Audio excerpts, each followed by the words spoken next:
Pernahkah Bapak Ibu guru bertanya-tanya, bagaimana cara membuat murid kita merasa sukses dalam pembelajaran matematika? Bagaimana membuat mereka benar-benar merasakan manfaat matematika dalam kehidupan sehari-hari? Bukan hanya sekedar menghafal rumus dan prosedur yang panjang. Saya melakukan refleksi bersama murid terkait pembelajaran matematika. Bagaimana tanggapan mereka terhadap pembelajaran matematika, dan saya menemukan bahwa banyak dari mereka yang merasakan matematika itu sulit karena terlalu banyak rumus yang harus dihafal, proses penyelesaian soal yang panjang, dan konsep yang abstrak sehingga sulit mereka bayangkan dalam kehidupan sehari-hari. Mereka sering bertanya, padahal matematika sangat dekat dengan kehidupan kita, mulai dari mengatur keuangan hingga berbelanja di pasar. Oleh karena itu, saya merasa perlu menghadirkan pembelajaran yang bermakna, berkesadaran, dan menyenangkan agar murid bisa merasakan manfaat nyata dari apa yang mereka pelajari. Assalamualaikum warahmatullahi wabarakatuh. Salam Bapak Guru hebat seluruh Indonesia, encik-encik dan puan-puan. Perkenalkan, nama saya Fitri Novieni, guru matematika di SMP Muhammadiyah 4 Pekanbaru, Riau. Pada video ini, saya melakukan praktik pembelajaran dengan menggunakan pendekatan pembelajaran mendalam pada materi bilangan pecahan dan metode simulasi pasar.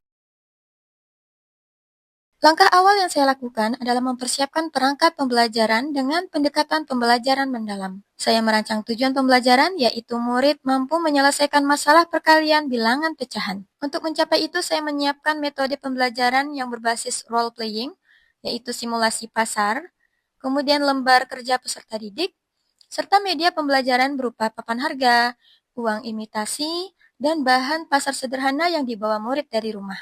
Di sini saya berkolaborasi dengan orang tua untuk mendukung persiapan ini, dengan meminta orang tua melalui wali kelas untuk membawa barang pasar sederhana.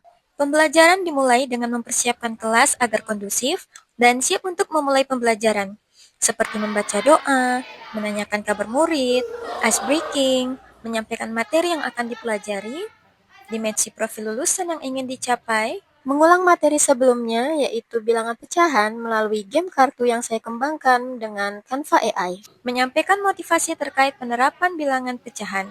Di sini, murid diajak untuk mengamati gambar kondisi pasar yang kemudian saya hubungkan dengan mata pelajaran yang berkaitan dengan materi pasar, yaitu IPS, ya kan? Tentang pasar. kemudian murid diminta untuk menceritakan pengalaman ketika berbelanja di pasar, kesulitan apa yang dihadapi ketika menentukan harga barang yang akan dibeli, apabila harga satuannya dalam bentuk pecahan.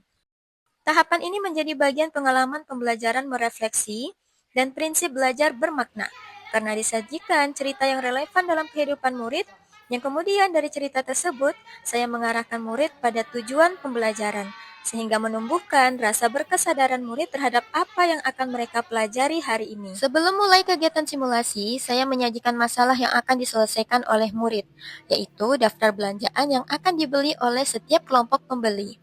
Setelah itu saya menyampaikan peran setiap kelompok dan tugas yang akan dilakukan, di mana murid dibagi menjadi dua kelompok, yaitu kelompok penjual dan pembeli. Saya juga memberikan uang imitasi agar menghidupkan transaksi jual beli yang akan dilakukan oleh siswa, baik penjual dan pembeli. Kelompok penjual menyiapkan dagangannya, dan kelompok pembeli diberikan lembar daftar barang yang akan dibeli. Usaha ini dengan upaya menghadirkan prinsip bermakna dan menggembirakan bagi murid. Saya juga memberikan pemahaman sedikit tentang materi yang akan dipelajari dengan bantuan aplikasi Math Teaching khusus bilangan pecahan, yang tentunya memberikan gambaran visualisasi yang baik dari bentuk pecahan. Setelah itu, LKPD pun dibagikan dan kegiatan role playing pun dimulai. Murid dengan antusiasnya menjalankan peran mereka masing-masing. Murid melakukan jual beli, menghitung harga, dan menyelesaikan soal pecahan yang secara langsung seperti situasi nyata. Disinilah mereka belajar bukan hanya berhitung, tetapi juga bagaimana berkomunikasi, berkolaborasi, dan bagaimana mengendalikan emosi saat mereka berperan. Pada kegiatan ini, murid merasakan pengalaman belajar, memahami, dan mengaplikasi.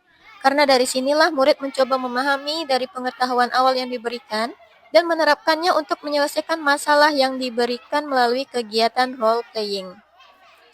Simulasi ini tentunya berjalan seru, karena siswa benar-benar menjalankan perannya dengan baik dan semangat. Penjual dengan antusiasnya melayani pembeli, begitu juga sebaliknya. Selama kegiatan berlangsung, di sini saya juga melakukan assessment for learning berupa observasi kegiatan untuk mengukur ketercapaian dimensi profil lulusan. Selama kegiatan berlangsung, saya di sini juga memberikan bimbingan stakeholder kepada kelompok yang membutuhkan pemahaman materi lebih dalam. Harganya berapa? 15. Kalau dia mau beli, bayangkan harus dikembali lingkaran bagi 4. Seperempat 15. Kalau 2 per 4? 30. 30. 30. Berarti tambah 15 lagi. 45. Mahal lah berarti. Ayo memang ikan asin emang. Oke. 45. Apa?